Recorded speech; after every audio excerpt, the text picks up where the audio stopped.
Здравей и добре дошъл в Python с кафето. Това е онлайн поредица, в която докато си пиеш кафето, може стъпка по стъпка да се научиш да програмираш с Python. От нулата до истински full stack developer. В този първи епизод ще си отговорим на няколко въпроса. Защо изобщо да започна да уча Python? Защо толкова много хора по света избират точно този език и какво можеш да направиш с него, както за забавление, така и за кариерата си? Ами хайде да започваме. Какво всъщност е Python? Както може би се досети, Python е език за програмиране. Той е проектиран и създаден така, че има една основна идея да бъде лесен за четене и писане, удобен за хората, а не само за машините. Доста хора казват, че е интуитивен език. Ако си виждал код на други езици, аз винаги давам пример с JavaScript, който е осеян навсякъде с всякакви скоби и изглежда доста труден за ориентиране и четене. При Python много често кода изглежда като нормален текст, инструкции и затова е идеален за начинаещи. Нека сега да пристъпим към първия класически пример, в който ще отпечатаме на конзолата "Здравей свят". Създаваме един нов файл.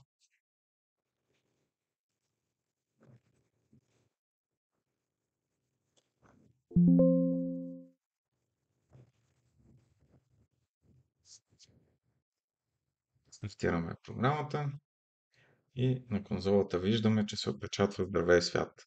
Това е, ето, имаме един ред с код и имаме готова вече работеща и завършена програма. Така, след като вече имаме първата си работеща програма, нека да пристъпим към предимствата и недостатъците на самия език. Както всички езици, Python също си има предимства и недостатъци и сега ще разгледаме някои от тях. Като предимства, лесен и четим синтаксис, както видяхте още с първата ни програма.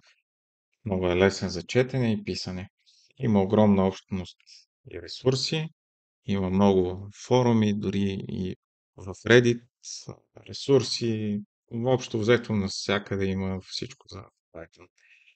Универсалност може да прави всичко. Под всичко имам предвид, че може с Python да разработвате веб приложения, мобилни приложения, въпреки че не е добър за мобилни приложения. Може да автоматизирате повтарящи се задачи, дори от ежедневната ви работа. Има много библиотеки, готови решения, които вече могат да се използват на готово. Те се импортват и се използват вече готовите функции, писани от други хора. Държа се от много големи компании. Малко по-късно в видеото ще ви покажа от кои точно. И едно от най-големите му предимства е бързото разработване. Какво значи това?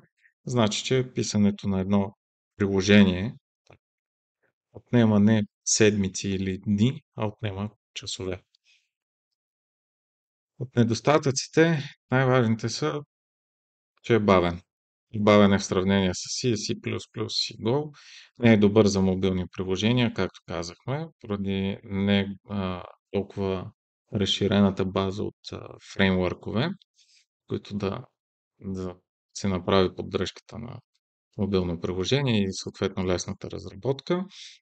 Global Interpreter Logs значи, че когато имаме някакви по-сложни математически операции, които самия Python скрипт изчислява, това значи, че натоварва само едно от ядрата на процесора и не може да се справя много добре с мултитрейдинга, или иначе казано да натоварва и другите ядра.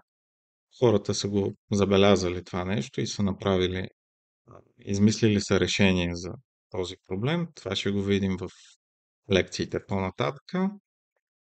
Клауд-базираните решения, които се разработват с Python, изискват стабилна интернет връзка, динамично типизиран език е това нещо. Какво значи? Това значи, че за разлика от C, C++, типа на променливите не се дефинира.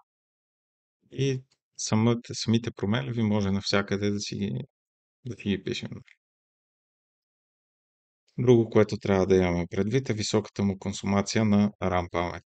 Да, въпреки че има вече компютърни конфигурации и съответно сървърни конфигурации, които са с десетки, даже и стотици гигабайти RAM памет, трябва да се има предвид при разработката на приложения, че тази RAM реално не е безкрайна. Нека сега да разгледаме някои от технологичните гиганти, които използват Python. На страницата виждате някои от гигантите, които използват Python, като примери YouTube, част от бекенда, който обслужва видеята и препоръките за видеа, е писан от Python. Google го използват като един от основните им езици за вътрешни инструменти и услуги.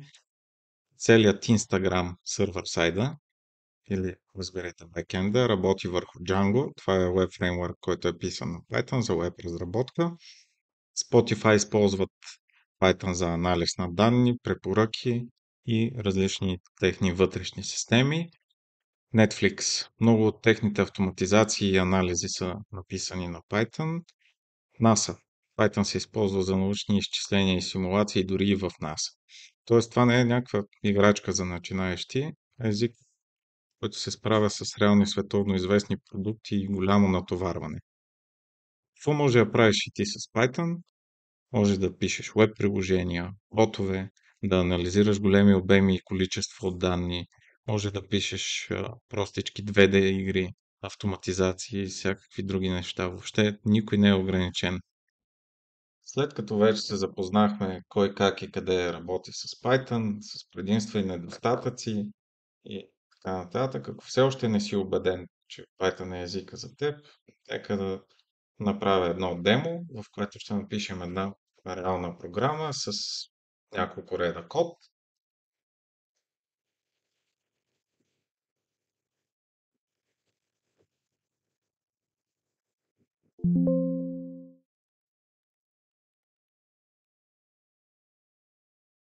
Този първия ред правим една променлива, която ще приеме вход от потребителя, като го пита на колко години си.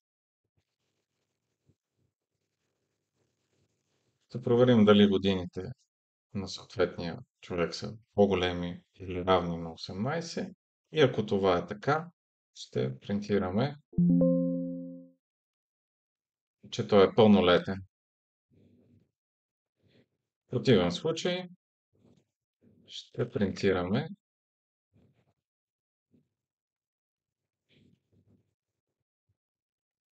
че е непълнолетен.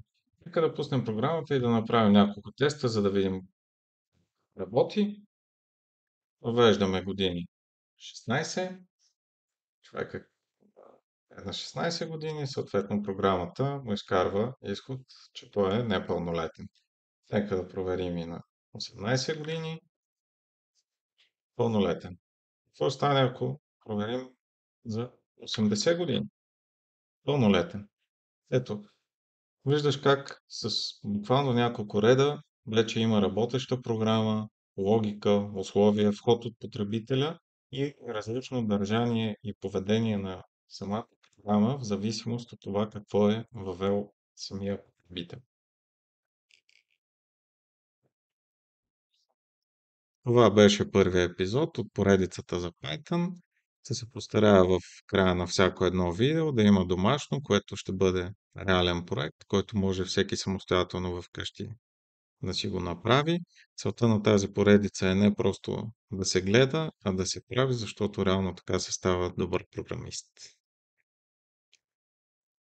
Ако видеото ти е било полезно, абонирай се за канала, натисни лайк и сподели с човек, който иска да започне с програмирането. В следващия епизод ще се научиш как да инсталираш Python, как да си настроиш средата за програмиране и ще започнем да пишем първите си редове код заедно. Благодаря ти, че изгледа това видео до края и до следващото кафе.